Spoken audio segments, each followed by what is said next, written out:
Affaire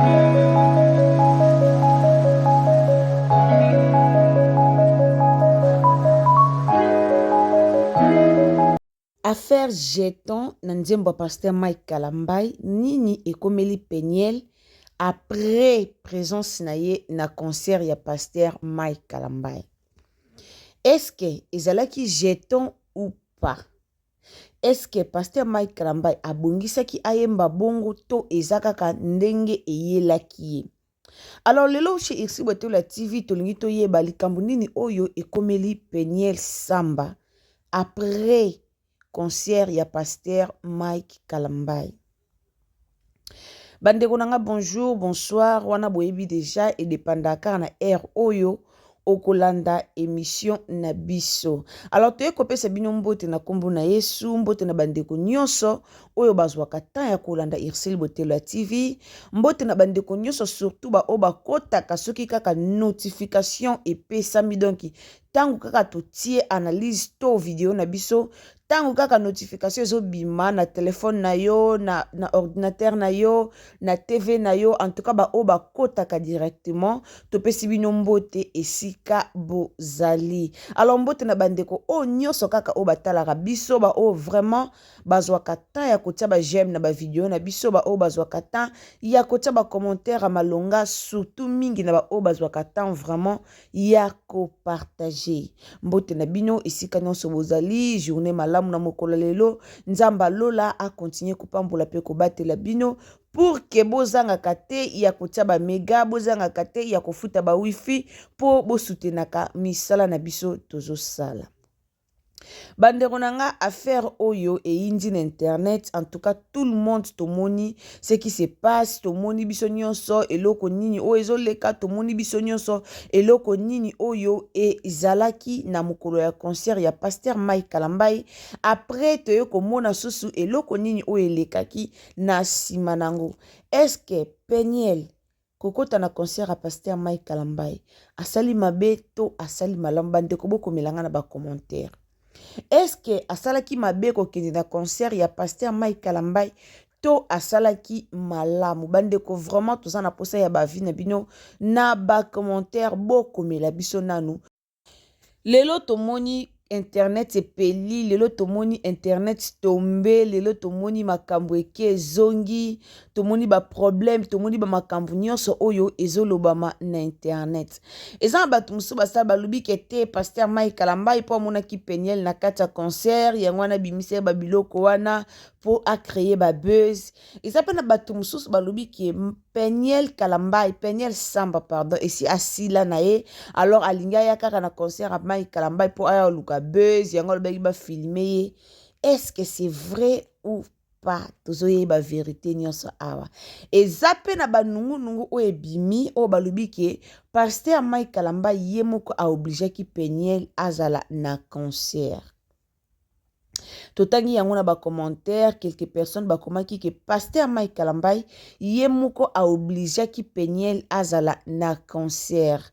Balobi que pasteur Mike Kalambai na Peniel balingi ba renouveler lisusu ve na bango, balingi vraiment ba zongela relation na bango. Alors batumsu balobi que ekosimba te po pasteur Mike Kalambai na Peniel baza baluba, donc Chibaou fo Chibaou talaka ba Chibaou ndenge zalaka baluba bayebi. Mais ezape na batu o bakomi ke Chibaou na makamba nzambe ezalaka te. Batumsu bayaki pe balobaki ke tangu tozoloba mama nzambe totalaka pe coutume ezalaka. Alors bandeko nanga eloko nini oyo ezoleka. Soki toke na ngamba Peniel tomona ke Peniel Samba na minutes o na Instagram na ye a supprimer tous les posts. O photo, o video, o nini ezali lisusu te. Donc na compte ya Peniel Samba ya Instagram na ye na minutes o eza vide. Eza na photo te, eza na video te, eza na eloko te. Bandeko nanga dernièrement tomonaki en tout cas internet ezika ki lisusu tomonaki Peniel achangeaki kombo na ye, alongolaki kombo ya Peniel Samba. Banda oye babalana na papa na biso Mike Kalambai, kombo na ye ezalaka Peniel Samba Kalambai. Après divorce na bango, Peniel alongolaka kombo ya Kalambai, atikaka kaka Peniel Samba. Et ça fait déjà 2 ou 3 mois Peniel azongisa kombo ya pasteur Mike Kalambai na compte Instagram na ye. Alongolaki Peniel Samba, akomi directement Peniel P Kalambai. Oyo akomaki na compte na ye ya Instagram na ye Peniel Kalambai. Alors bato bayaki kosala ba intervention koloba pourquoi Peniel azongisi kombo ya pasteur Kalambai na nini ya pasteur Mike Kalambai na Instagram na ye, pourquoi azongisi kombo ya Kalambai, tandis que ye déjà a consommé divorce na ye, donc ye déjà signé déjà divorce o akenda na ndenge na ye. Alors toyaki kozwa mwa explication mukie que il fallait bafuta ye na compte na ye, alors comme enregistrer ki compte na ye liboso na Peniel Kalambai, yango wana Instagram elandelaki ye, il faut zongisa kaka kombo na ye. C'est vrai ou faux? Est-ce que c'est vrai ou c'est faux? Lelo na Irsil Botelwa TV. Alors bandeko na nga yango wana na yebisi bino soki eza mbala no ya liboso vraiment o koti na chaîne na biso ko bosana te ko s'abonner, ko bosana te ko liker, ko bosana te ko partager.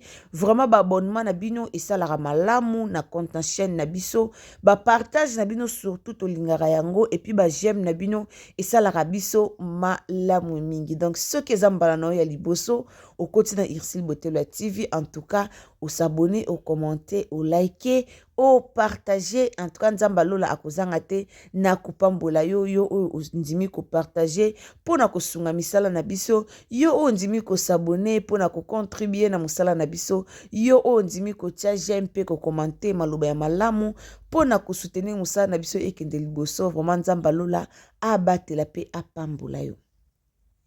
Bandeko, affaire à pasteur Mike Kalambai na Peniel, en tout cas, likambo na réseaux sociaux ekosilaka te. Ekosilaka te. Pourquoi likambo ekosilaka te?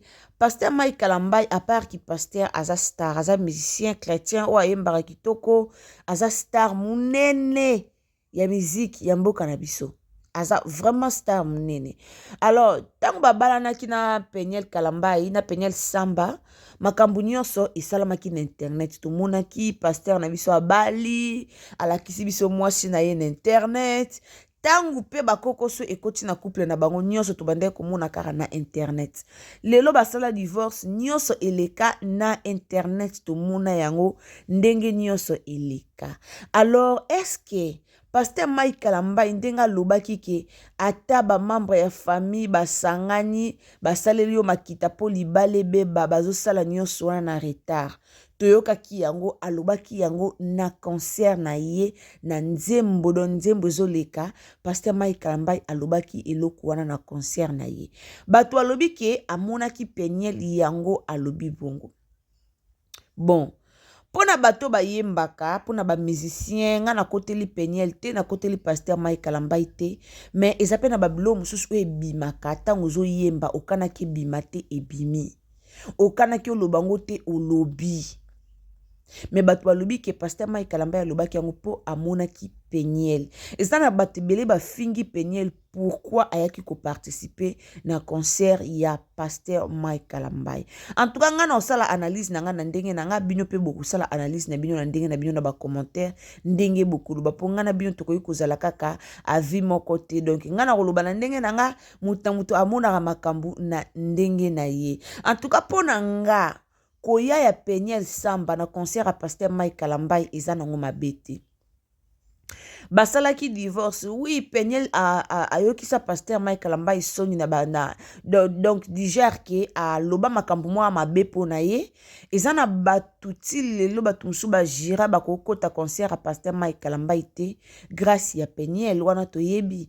Eza na batu musu pena babanda kolinga pasteur Mike Kalambai makasi me ba ye grâce ya makambu na ye ya divorce na ye na makamba Peniel ndenge salamaka biso nyonso toyebi yango na internet.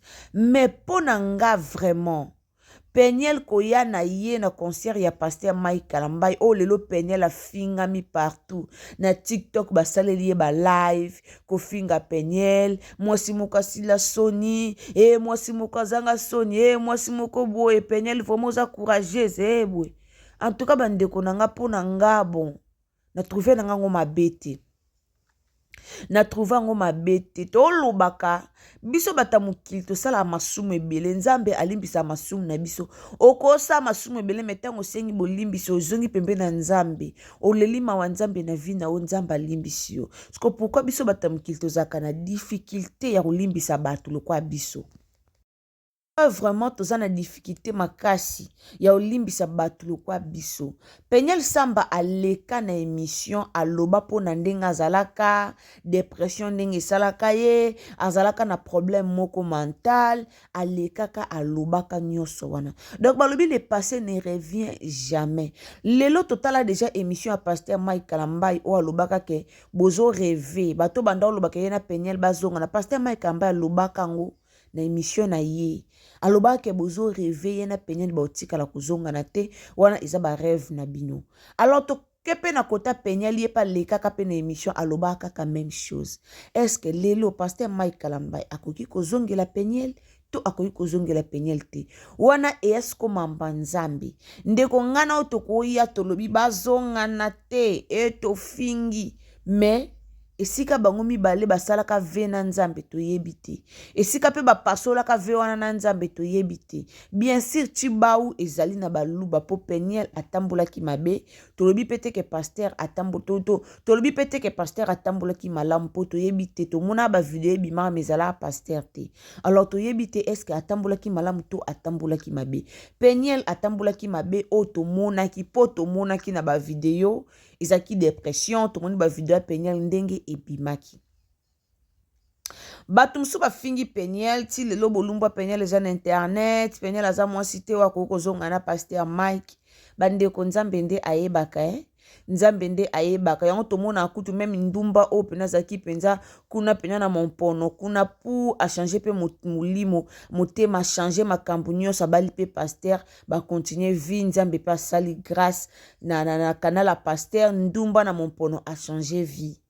Donc ezaka mamba nzambe mais lelo Peniel afingami lelo Peniel aleli lelo ata bofingi ye d'abord Peniel azaka sans foutiste Peniel vraiment azaka mafu yango bomonaki akoti na ye pe na concert à pasteur Mike Kalambai azobina na ye azani kuna te bon pona ye peut-être atrouvaki esi basala séparation bana kati ayoki pasteur Mike Kalambai aobeta concert na Dallas alors ajijaki bon ke akende po Peniel pas aka na Dallas ajije bon ke te comme pasteur Mike azobeta aza pasteur Mike pasteur munene na sepela na banzembo na ye peut-être ye atwaki yango na sens wana mais biso peut-être tozi yango na sens ke ake bondela bolingo Peniel ozanga sonyo koti pe ozobina bandeko nanga lelo bato balobi ke pasteur Mike Kalambai ye mo mutabenge Peniel epse Peniel akende ce que za bongo to ye bandeni po pasteur Mike Kalambai na Peniel ngana ndimite ke basolola te bana na kati bana bavanda ipa pasteur Mike Kalambai alors Peniel il faut benga po ye basanta bana na po benga fo ye basanta bana il faut benga ka pa pasteur Mike Kalambai bandeko basala ba jete na bato babota bana baboti bana ya plus moko te me mibale alors mwana soka aza pa mama aza bana so baza pa mama peut-être omona papa pe azane mafuma fo benga na epete abenga na epeta vanda na ye mais bana so baza epa ya papa vouloir ou pas okito mata olinga te oyamba mama bango na telefone mutamema mwana 9 mwana libumu ezaka mama nda nyoka mapona mwana do Peniel ndenge za bon to koloba te ke Peniel na pasteur Mike Kalambai bayoka na te non so to lobi bongo en tout cas to bima balukuta to bima ke to kosi Peniel na pasteur Mike Kalambai basololaka pourquoi Peniel abenga ka pasteur Mike Kalambai po yeba santé ya bana na ye ayeba évolution ya bana na ye voire même pas solola na bana na ye il faut aller par pasteur Mike Kalambai. Donc il faut abenga pasteur Mike Kalambai pour que azwa assez ya kosola na bana na ye Alors to trouver ngo normal batebele bo sele ba live na TikTok bo finga e pourquoi peniel ata bo fingi na bino bo banda ko finga e kutu lelo te ata bo fingi a changer na été na mona baba tumsusu o te peniel ke ko amelaki kisi te peut kongola motema mabe batumsusu ba komi peniel amelaki kisi te dépression na liboma na inde ko ekondu yeti na concert a pasteur Mike Kalambai ayebi nini osala peniel a mwana mukiete pasteur Mike a mwana mukiete tomona ki ton pasteur Mike Kalambai aloba akotaki na point wana ke batianga maseke baplibianga na YouTube tomona esala peniel pasi na otala nde to banda otala ya bande kobina na tan pasteur Mike changeaki maloba komi koloba ke ata belle famille basali makita po libale beba batienga ba maseke ba postenga na ba YouTube elobi nango Jérémie Chabani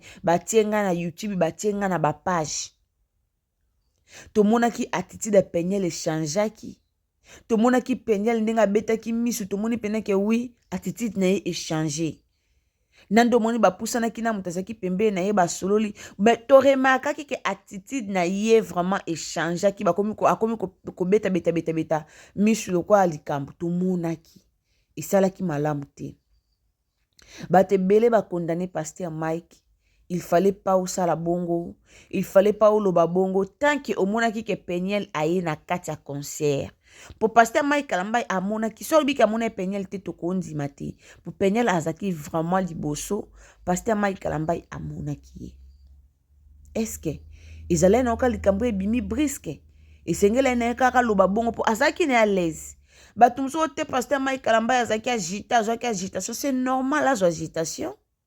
C'est normal. Ce qui peniel azaki agité, pourquoi pas pasteur Mike Kalambai pas à l'agiter? Pasteur Mike Kalambai na peniel baye banaki. Bazaki mwasta mobile. Bazaki ta ya kovanda ndaku moko. Et en plus liko nango bazwa ta ya kutika la ni. Wana il faut to yeba kango. Baye bani très bien. Baye bani très bien. Alors bato baoloba ke pasteur Mike Kalambai nda benga ki peniel. Ceux qui ezaki abenga ki peniel malam, mais ceux qui abenga ki peniel te. Il faut pe moi agitation ezala po aza surpris ya komona peniel samba na kati ya concert na ye.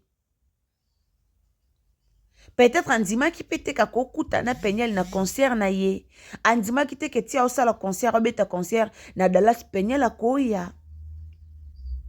Bande ko tosala analyse to talaka to zongisaka makanisa mso na tous les deux cas tokoyaka te tofingi peniel totala pe na ngamba pasteur Mike Kalambai oui peniel ana ba mabene ye o asalaki mais pasteur pasaki na ba mabene o asalaki baloba ko kabwana falia yembie ko kabwana e a solution na bolingo etambola tengu muta obela akufa to somba mutuka e kufa pourquoi pas bolingo ekufa balingana ki bazaki ndaku moko mena minute oyo bakabwana do bakabwana me baza binemite po baza na bana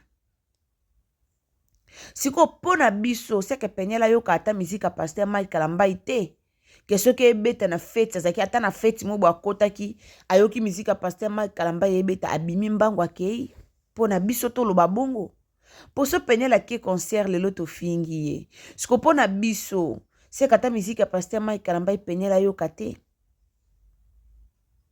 aza courageuse to ya to féliciter quand même to féliciter peniel quand même pour likambo asali na basi musuba osala ngote bubwana na mubali a musicien oyoki obeta concert ofuti billet na oki ovandi pe na kiti ya liboso na basi musuba osala ngote na basi musuba osala ngote mais ye asali yango. Peut-être après concert, basololaki. Peut-être après concert, atunaki ndeni bana. Babinemite. Tolo baka likamba chibau, baluba chibau, mais to ba penzamba likolo chibau malgré coutume existera toujours. Mais to ba kenzambe pa likola coutume. Lelo pasteur Mike Kalambai soki eza révélation ya nzambe ke ye na peniel il faut bazongana to yeba ke ba ozongana soki eza révélation ya nzambe soki pene ezaki oyo nzambe arevele ye to ye na peniel eza destiné donc destin na bango etangami ezala bongo soki vraiment esengelaka baleka na badifficulté wana baleka na baepreuve wana ke nzambe atiaki bango mibale quelque soit tibau tomona baozongana mais soki eza bongo te lokumu mpe kembo ezongaka epa nzambe mais totika ofinga peniel po apparaître na concert ya pasteur Mike Kalambai totika ofinga ye ayebeloni akendaki c'est pour la gloire de Dieu concert pasteur Mike Kalambai akebeta concert bato bakota concert c'est pour la gloire de Dieu akeluka pe longi ya nzambe na ndeye na ye ko toloba pwani toboya nka pwani po azaki ex na ye mais toyebaka akeluka pe longi ya nzambe na ndeye na ye ake glorifier nzambe akendeni kaka kokumisa nzambe peniel akekumisa na ye nzambe ake glorifier kombo ya nzambe ake na ye kona na concert akotine ka concert afuti billet azwaki te na ye osomba billet pasteur Mike abeta na Dallas ok asombi pe billet na ye akoti concert bandeko problème eza wapi problème eza puis vraiment courage peniel samba courage na makambo nyonso ekomela yo courage na makambo nyonso oyo ozovivre surtout na moment oyo peniel vraiment aza très déçu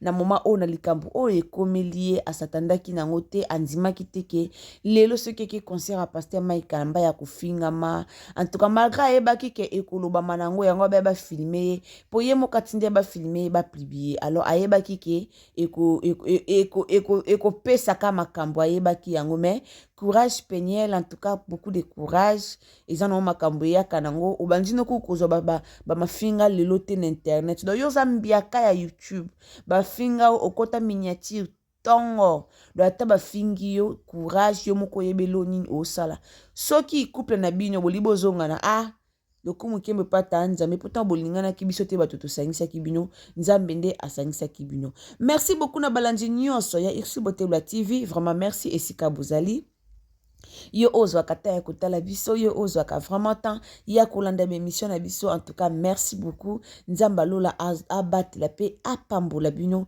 wana toyaki na analyse na biso concernant peniel po peniel afingami mingi na affaire oyo ya pasteur Mike Kalambai. Alors bandeko nanga seza mbala liboso okoti na chaîne na biso o s'abonner o commenter o liker o partager émission na biso et osala malamu mingi moi liloba pona peniel en tout cas to encourager ye to bwa keleka ba fleur na likambo asali bisous bye.